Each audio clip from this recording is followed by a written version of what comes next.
Oleh karena itu air juga harus cukup, swasembada air, sering dilupakan. Kalau kelebihan air, banjir. Kekurangan air, kekeringan. Kita harus punya cukup air. Air yang bisa dipakai untuk rumah tangga, untuk konsumsi maupun untuk industri. Data center sekarang. Beberapa saat yang lalu saya dengar katanya Pak Rektor lagi berurusan dengan cyber attack. Kita butuh data center.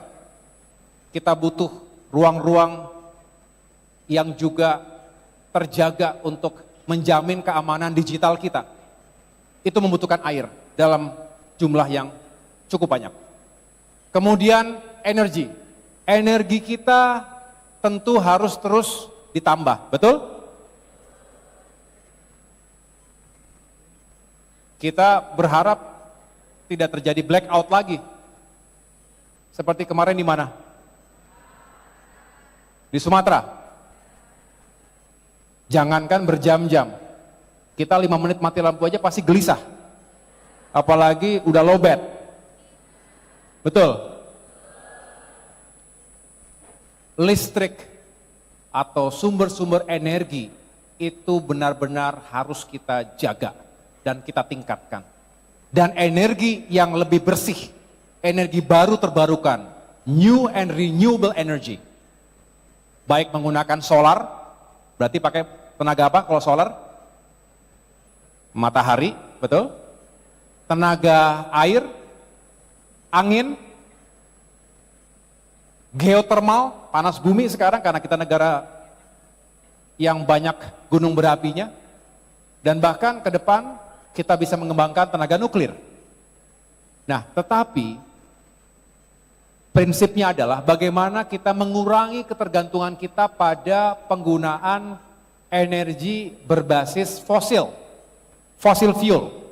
Karena itu yang menyebabkan emisi CO2 yang besar. Kita ingin semakin mengurangi ketergantungan kita pada energi-energi konvensional seperti itu. Dan kita beralih kepada energi baru terbarukan. Saya lanjutkan, yang kedua, infrastruktur untuk meningkatkan kualitas hidup masyarakat. Siapa yang setuju kalau jalan-jalan kita harus makin baik? Rumah-rumah rakyat juga harus semakin layak.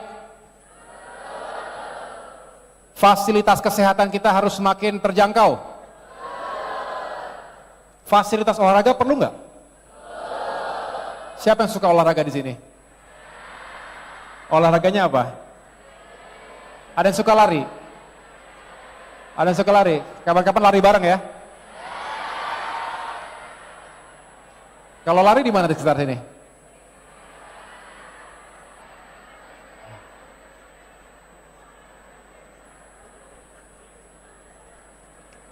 Kalau kita ingin punya prestasi olahraga yang baik, maka fasilitas olahraga juga harus tersedia. Setuju ya? Sebentar lagi Piala Dunia ya? Mau kan kalau timnas kita masuk Piala Dunia? Kapan kira-kira? Jangan terlalu lama ya. Dan masih banyak lagi fasilitas publik yang juga harus kita kelola dengan baik. Semua itu membutuhkan pembangunan infrastruktur. Nah, yang ketiga terkait dengan pertumbuhan ekonomi dan konektivitas. Indonesia adalah negara kepulauan, betul? Terbesar di dunia, 17.000 pulau. Dari Aceh hingga Papua, 38 provinsi, 514 kabupaten kota, lebih dari 17.000 pulau. Kita harus membangun konektivitas antar wilayah, sehingga tidak ada yang tertinggal pembangunannya. Yang keempat adalah, nah ini, infrastruktur untuk mendukung ketahanan lingkungan. Mengapa ini paling mendesak? Karena percuma ketika kita membangun gedung-gedung yang megah, lalu kita tidak siap menghadapi bencana alam, gempa bumi, tanah longsor, bahkan tsunami. Ini yang harus kita benar-benar waspadai. Karena itu akan membuat kita setback sekian tahun ke belakang. Setelah membangun infrastruktur kemudian hancur akibat bencana alam. Memang itu takdir kita.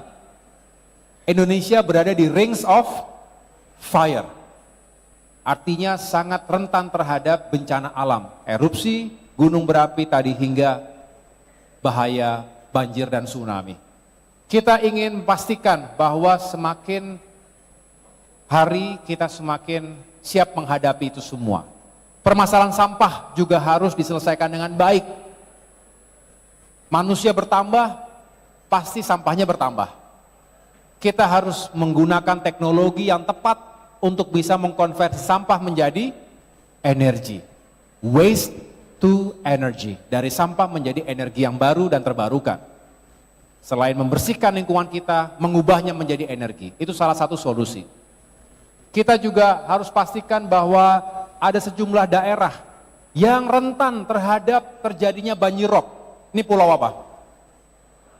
Dari Banten, Jakarta, Jawa Barat, Jawa Tengah, Jawa Timur, Pantura, ada yang tinggalnya di sekitar Pantura, keluarganya di Pantura. Ini panjangnya 575 km, ujung ke ujung. Ada kurang lebih 50 juta penduduk kita yang tinggal, hidup, bekerja di Pantura. Termasuk masyarakat nelayan. Termasuk tentunya di Kabupaten Tangerang juga punya sejumlah lokasi perkampungan nelayan. Nah,